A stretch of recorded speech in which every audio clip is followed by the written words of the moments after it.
Dan Rather reporting from CBS News headquarters in New York.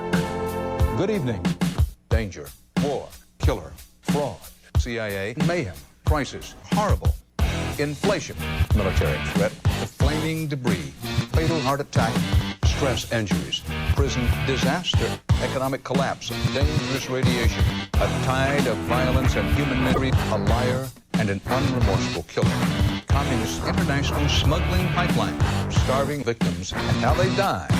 Chemical weapons, carpet bomb deaths, tough FBI, kill and injure children, police conspiracy, negative attacks, discipline, sex and drinking binges, dying of a heart attack, dying of breast cancer, dying of a Japanese nuclear bomb, mountains of credit card debt, the mountain of cocaine, tons of cocaine, atomic bomb radiation experiments, unwitting test subjects, dangerous radiation, marijuana abuse, hooked on drugs.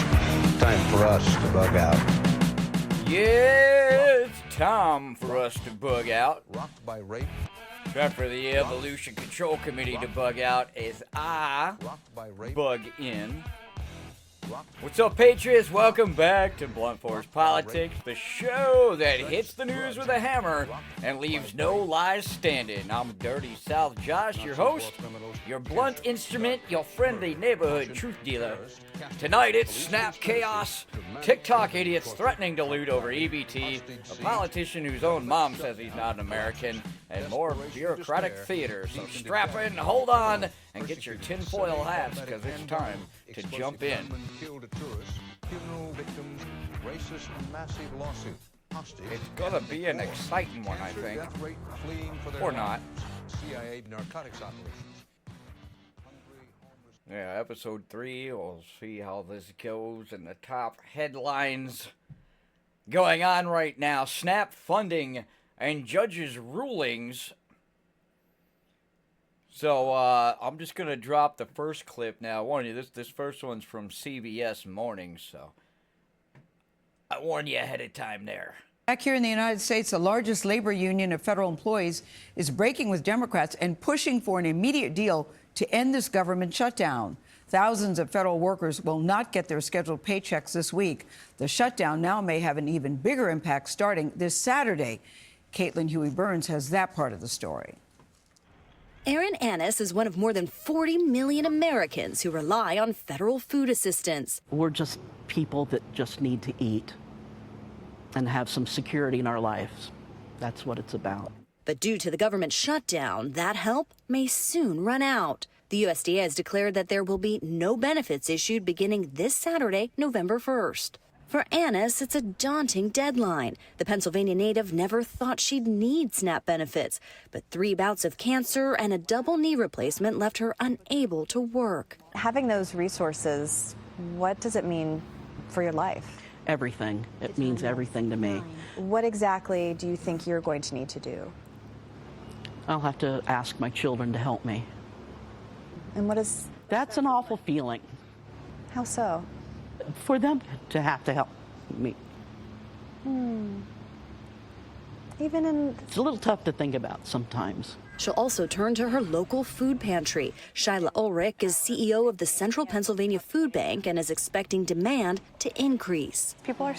All right, so the judges told the administration to keep paying SNAP benefits and all that.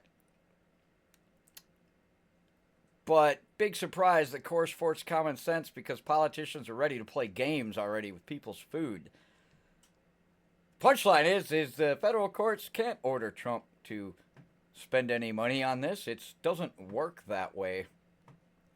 Wait, I'll give you guys the official good rundown on why I say it sucks that CBS actually found a legitimate person to interview on it. I'm one of these people too. I'm on disability. I rely on food stamps, but hey, I learned how to take a cut, take a sacrifice, take one for the team. I'm not a hostage. But we got to look at everything that's been going on here coming out of the left before we go any further. Their whole No Kings protest and Trump is a dictator. They're now shouting, why won't Trump act like a king, and fund SNAP. Well, here's the real behind info on it. president doesn't control the money. You guys never paid attention to your history classes and American history at that, and constitutional law and things. Well, Congress controls all that. That's literally their freaking job. It's in the Constitution. They hold the power of the purse. You could think of it like this. You know, the president is like the head NFL coach, but only the school board or the NFL board, you know, or Congress can approve the budget for the snacks you want. Even if the coach really wants to feed the team, he still has to have the board say yes. Second, SNAP needs funding from Congress. It's a mandatory program, yes, but the people who run it, like the U.S. Department of Agriculture, still need the funding to actually make it work. Right now we're in a shutdown because Congress can't agree on the budget, which includes the money that helps run SNAP. So what about the emergency funds that they cry about? Well, that's the third thing. Two courts gave two different answers. One court said, yeah, you can use the emergency funds for now. Another court said, hold on, you can't do that. That's why the government lawyers are still sorting it all out. Because no one wants to break the law and make it worse. Meanwhile, Trump is following the rules. He legally can't just override Congress and use some emergency credit card to bring everything to order like a king would. So you got to go back to the beginning. You guys on the left, you yelled no kings. You said presidents aren't dictators.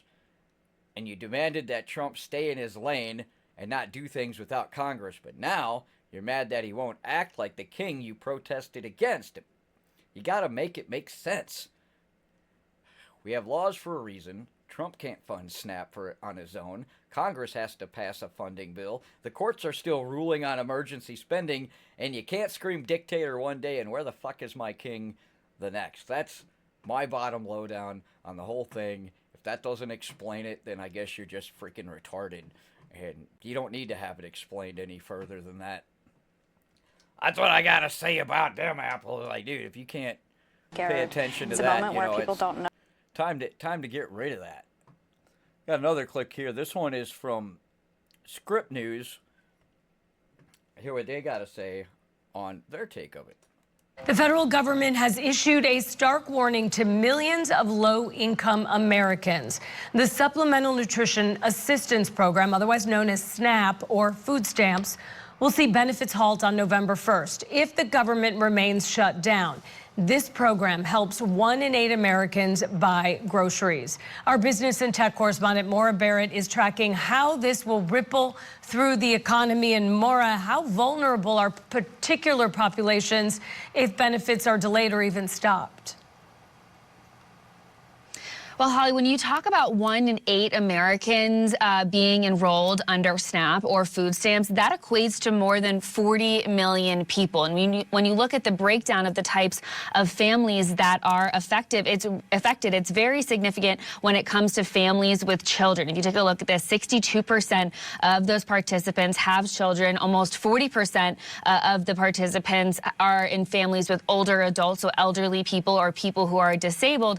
And the average benefit is about $177 per person per month. That equates to about $6 per day. So if you think about anywhere in America where you can get by on $6 a day, they're already stretched very thin when it comes to buying healthy food and being able to afford that, especially as we've been talking about endless inflation the past couple of weeks. And all of this ultimately boils down to the fact that the USDA over the weekend issued a memo to states saying that they're not going to be able to continue funding SNAP programs across the states, blaming Senate Democrats. You can see the warning, the notice that they put on the USDA government site saying that point blank, there will be no benefits issued on November 1st. They said the well has run dry. They go on to make some pretty political statements against the Democrats, as we've continued to see on government websites during the shutdown. And so there's a lot of high tension. So what's going around in the news right now is a little bit of the same old all weekend here. Not a whole lot new other than these courts can't come to agree on anything on the federal level.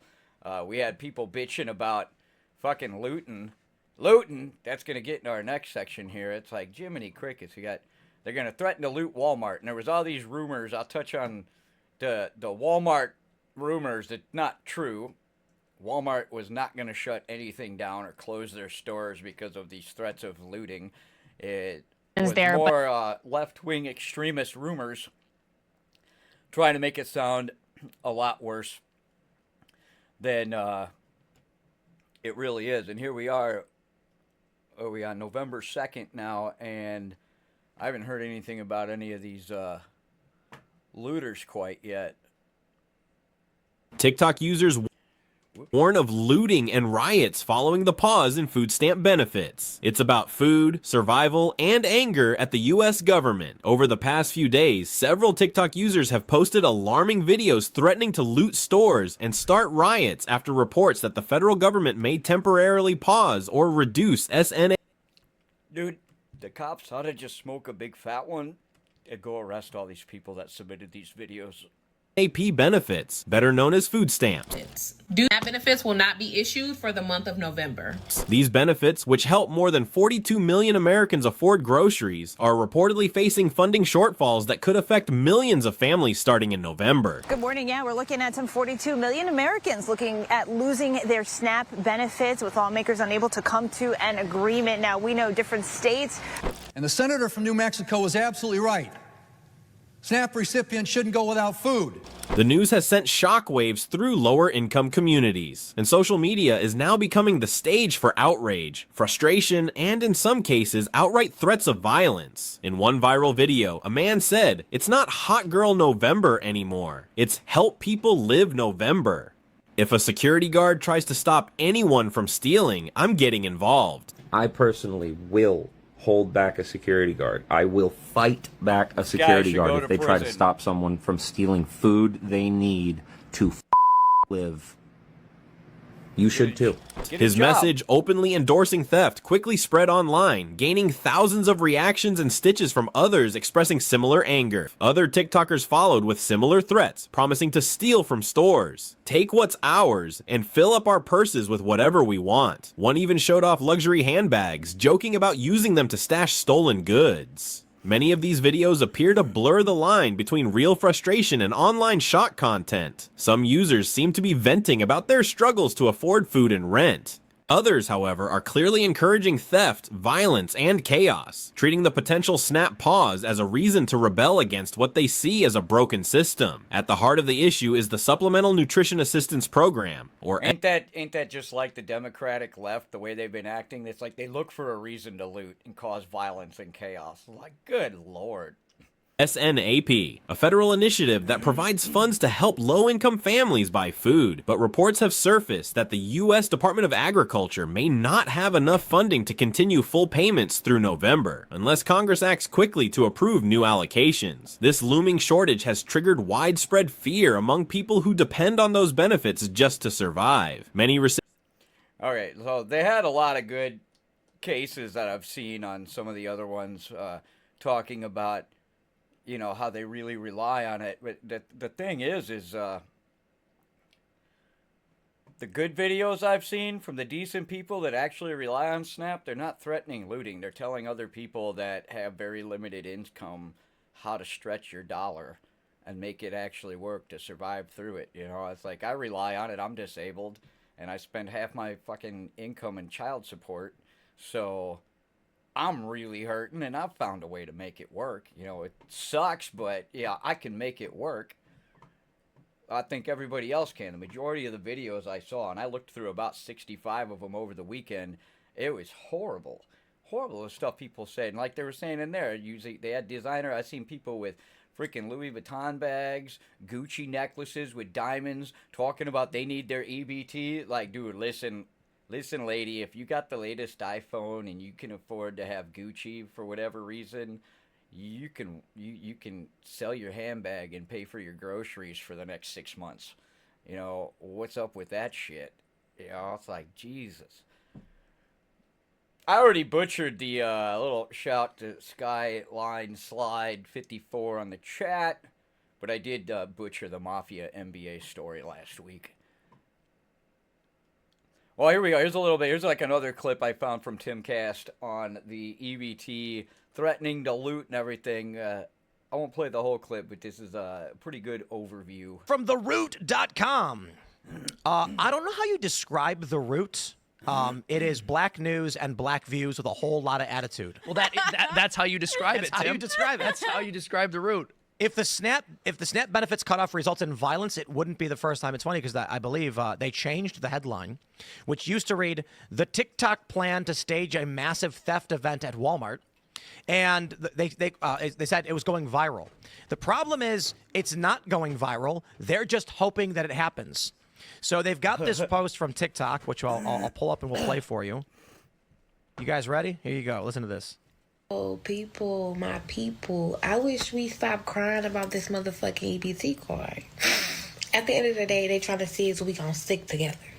And we are gonna stick together. Fucking November 3rd at 6:30, we're going to Walmart. We're going to fucking Walmart. And at 7:30, we're gonna walk out of Walmart with our fucking buggies, okay? The thing is, they can catch everybody. You feel me? All you gotta do is run, Forrest, run. Okay. They forget about video surveillance that every Walmart has at every shopping center. As long as we gonna have everything we need for Thanksgiving, that's all that fucking matters, bitch. Run, Forrest, run. Remember, put it in your calendar. November 3rd. She should be arrested. Remember right now, the 3rd of criminally November, charged the EBT theft, inciting to riot, whatever else they can get her on. But the funny thing is, the TikTok is not viral at all. It's got 500 likes. And the initial post from The Root claimed that it was going viral. I think the intention of the writers of The Root, because I think The Root was part of like the Gizmodo Network at some point. Oh yeah, The Onion. Look there. Oh, I'm sorry, that's Opinion. I thought I'm pretty sure it was a part of The Onion. It's like the same format, whatever. They wanted this to go viral. So hold on, to but be her fair, ratio is bad there is too. now an entire like libs of TikTok styled account called EBT of TikTok where there are thousands of people And we covered the EBTers of TikTok compilation on episode 2, and holy crap, it was exposing to what, these extreme woke Democrats threatening to are wanting to do, and all the bullshit in our country. It's just absolute chaos. Even Walmart had to post messages saying they'll loot and stuff, and Walmart's like, we're not going to close. You'll just be arrested. Security will pound your ass. You'll wish that you didn't have to meet Bubba. Yeah, it's just like, it's so freaking damning. Yeah, the kids over there on TikTok that they just threatened to turn Walmart into a reality show because they might miss an EBT payment. It's not a protest. It's just attention seeking with a freaking shopping buggy, and they talk about this video going viral that only got 500 likes. It sounds like some kind of political agenda, being pushed out there, which is what they like to do. They love to use that thing. Love to do that thing. Let's use social media and incite a bunch of violence. It's the collapse of personal responsibility wrapped in victim marketing. Yeah, we need folks to be resilient, not professional freaking victims. I'll tell you what, and that's exactly what they're all acting like. Friggin' professional goddamn victims. Alright, so I got this other clip here. This is how It's not exactly the one I wanted to play. Vision MD was born. I'm I had to Dr. do Zhu. the ad. I'm a Harvard-trained eye doctor. I and surgeon. apologize for I've the led ad. And what about... This is, oh wait, I have that loaded. Alright, this is going back into Mom Donnie on this. I kind of hope he wins, but I have a good feeling that Cuomo's probably going to come to the lead on Tuesday. And with that said, in the shutdown thing, $1 million, the shutdown ends Wednesday, Thursday. Right after the midterms. Go figure. We'll see. But they got Mom Donnie's own mother saying he's not even an American. You know, it's all kinds of crazy shit. We got a little thing here from Opinion. And what about some of these cultural issues around him? I mean, your paper, I believe, reported that his mother, Zohran Mamdani's own mother, who herself is quite a prominent filmmaker, said that she thinks of her son as not an American at all, her words, and that, quote, he thinks of himself as a Ugandan and an Indian. And others have seized on his comments about 9/11 and talking about his aunt, who wasn't actually his aunt, who said she felt uncomfortable taking the train after 9/11 because she wore a hijab. Well, I mean, I'm glad he identified who the real victims of that terror attack was. But how is all this going down? I think what we're seeing right now in New York City when it comes to that is a shift in the electorate and this shift of the Democrat and the base here, right? So we're talking about somebody who is a communist, who his mother said he didn't feel American at that time. This interview was 2013. He came to this country when he was 7. He became a U.S. citizen in 2018. But there's been this shift, and what, you know, Andrew Cuomo, the things you're bringing up about the aunt and things you're bringing up about 9/11, obviously it being in New York City, a lot of these things have been shifting in the sense of those are attacks he was trying to land on them, which would traditionally, in the same thing coming with anti-Semitism, right? So a lot of these things have come up with that. The shift of the base, the big blocks of voters in here are no longer the Jewish vote and the black vote, and more of the Indian and the Chinese vote in New York City. It's just a shifting demographic right now, and I think a lot of these things have been from a lot of attacks and all these kind of political maneuvering that have tried to create some fear, some bad negative press behind him to try to get support to Andrew Cuomo. But as I was saying, none of it has really moved the needle. Yeah, I mean, that's fascinating what you're saying about the demographics there and the shifting ethnic demographics of political power in New York. Have the Cuomo people, or the Mamdani foes, I guess, to put it another way, have they made a tactical error here in bringing up cultural attacks that would play well with people who wouldn't vote for Mamdani anyway, instead of focusing on, the real negative effects of defunding the police, which Mamdani's had to run away from, having said a million times in the past, from his economics, which the middle and working class would pay the price for, and that sort of campaigning? Well, they can't even bring up anything anything more damning than stuff he's already said himself. He's already lied to the people in ways that they're just sheep in New York if they're voting for him, because he can't even do most of what he wants to do, like the free bus thing. That's a big argument. I saw it on Maria Bartiromo this morning when she was talking with a state representative from New York. Well, the MTA is run by the state of New York, the buses and all that. So he can't even control funding or any of that shit for that. And what would happen also if you had free buses? You got the homeless people find out, oh, they can just go stay on the bus 24 hours a day. Now you got homeless living on the bus and regular people afraid to use the bus. Makes it all pointless. And their tax dollars somehow paying for it. He's just he's a self-admitted socialist, and doesn't even have a good idea of that. He's good chance he lied on his, citizenship application. There's been rumors, nothing in concrete that they're really investigating a whole lot. But I know Bondi, I think, had made a statement, or somebody had referred it to Bondi like a week ago, to look into some statements he made about anti-American comments in videos before he filed his citizenship papers. You have to disclose political views and certain things like that.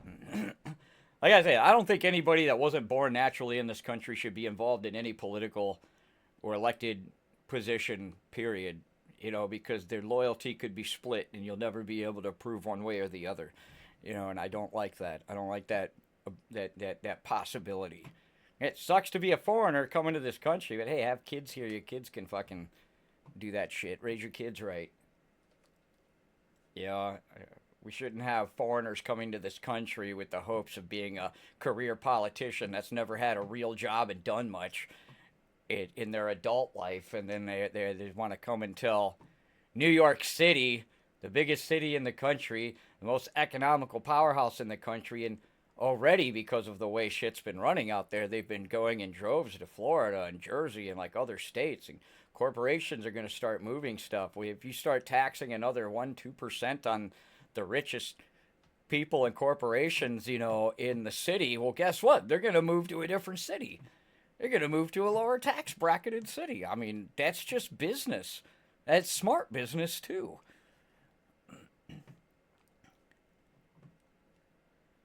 But I digress.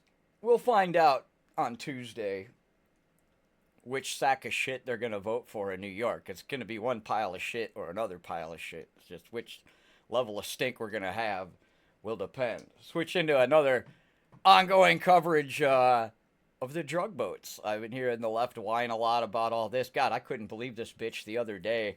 It was on CBS, and she said they shouldn't be bombing them because they're not even, fentanyl doesn't even come out of Colombia. It's cocaine. Like, oh yeah, so we should allow cocaine to kill people in overdoses because that's never happened, right? You know, and then another thing the woman said is that some of those boats are going to Europe. So the fuck what? We help Europe. What, we supposed to let another country suffer when we can stop it right here and there? It doesn't make any sense. Like, they just want to protect everything that's shitty in the world. They are still waiting on key details from the Trump administration about recent military activity off the coast of South America. It comes after the latest deadly boat strike on an alleged drug boat. Our D.C. Bureau reporter Ross Ketchke is live in Washington with more. Ross, fill us in. Come on, Ross. Well, good evening, guys. Democratic lawmakers coming out of that classified hearing today saying they're frustrated, still not being given important information about those deadly boat strikes.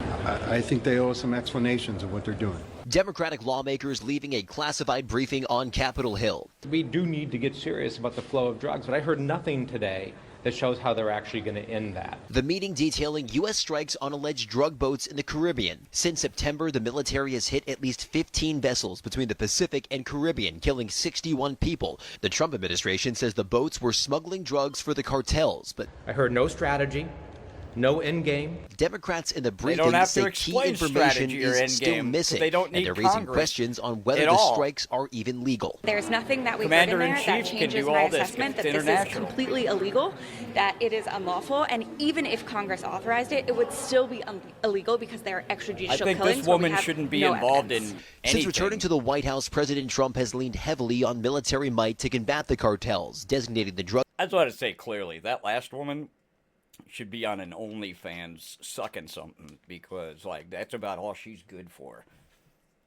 Gangs as foreign terrorist groups. Much of the pressure focused on Venezuela and its leader Nicolas Maduro, who's wanted in the U.S. as a cartel leader. This month, the president confirming he's authorized covert CIA operations in Venezuela. Your name is Nicolas Maduro.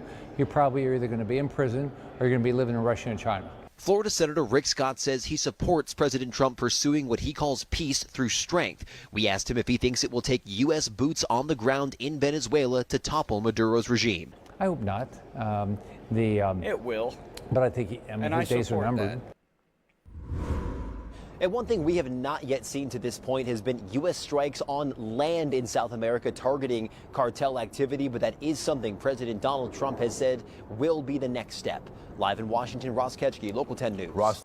Yeah, I love that, man. I love that, man. I'm all for it because, man, I'm all for it. That's all I got to say is, like, I can't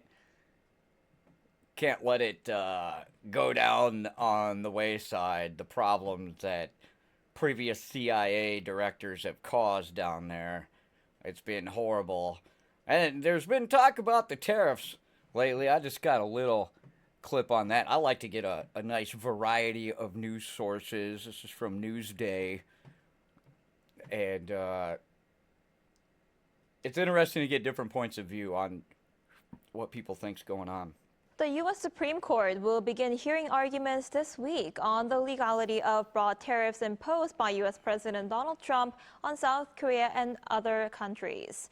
Treasury Secretary Scott Bessent said he's optimistic that the court will decide in the administration's favor and pointed to China's rare earth export curbs to justify the tariff measures. Our Lee Seung-jae explains more. The U.S. Supreme Court will hear oral arguments on Wednesday on the legality of broad tariffs imposed by U.S. President Donald Trump on South Korea and other countries. You said oral. The case comes just days after Seoul and Washington wrapped up trade negotiations, adding new weight to the outcome.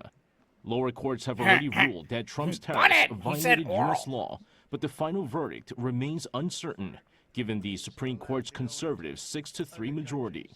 At the center of the dispute is the International Emergency Economic Powers Act of 1977, or IEEPA, which allows presidents to take economic action during national emergencies. The question is whether Trump overstepped his authority when he invoked that law to impose what he called reciprocal tariffs.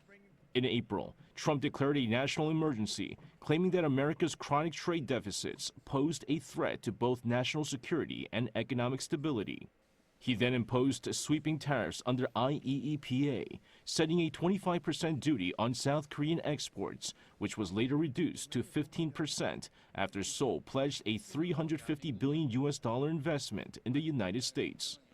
Now, this is a South Korea news outlet, so obviously they're biased against the Trump administration right now with some of the tariffs, but after the recent visits and everything, this article, this video is just a little older, from just the end of last week when they made that, and I think it might have been right before old Trump had hit up that area and stuff. But man, I think it's great. I think it's great what he's doing. He's got some good stuff going on. There hasn't been anything done yet, and people don't understand the shit behind it all. Anyway, it's time for the shit list. Who lost today? Well, fail number 1, the politicians who let Snap teeter while the voters starve. If your leadership can't keep food flowing, it ain't leadership, it's cruelty. TikTokers are the fail number 2, turning desperation into frickin' clout. Influencer riots. Next up, monetized mugshots. Well, then they got fail number 3, Mamdani identity confusion, doesn't know what the hell he is. If your own fam says you're not American, well, maybe politics ain't your jam, buddy. Fail number 4, the tariff talk without legal teeth, flexing for headliners and folding for court. And little fail number 5, the UN and media outage over strikes while ignoring cartel deaths at home. They lecture us on rules while the fentanyl crisis kills our kids. So that's tonight's headline. You know, the system trying to play games, your food, your safety, your votes pay the price. So if you're voting Democrat, you're paying the freaking price right now.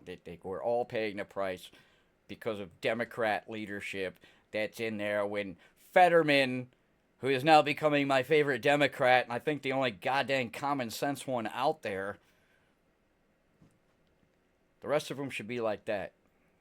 I may not agree with like even half of Fetterman's political view, but at least he will keep country and the American people first. Looks like the entirety of the rest of the Democrat Party can't do that anymore. You know, and if their plan was really sound, you know, they wouldn't need courtrooms to go do all that, you know. And even when your mom says you're not an American, well, that's an awkward Thanksgiving fucking dinner, I bet, over at that household. And they'll blow up a boat, but they won't fix the border lines at the DMV. That would be a hell of a lot better. Fix the DMV, man. Bend to hell, I spell it DMV. Well, that's your blunt force look at politics for Sunday. Dirty South Josh. Maybe more weird shit's gonna happen tomorrow to justify another episode. Criminal anti-government love triangle. Have a good evening. Deeper into damage, even death. Anti-drug DEA. Worldwide ban. Time for us to bug out.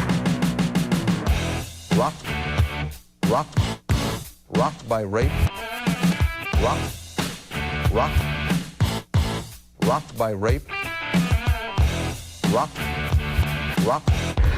Rocked by rape, sex, drugs, and rocked by rape.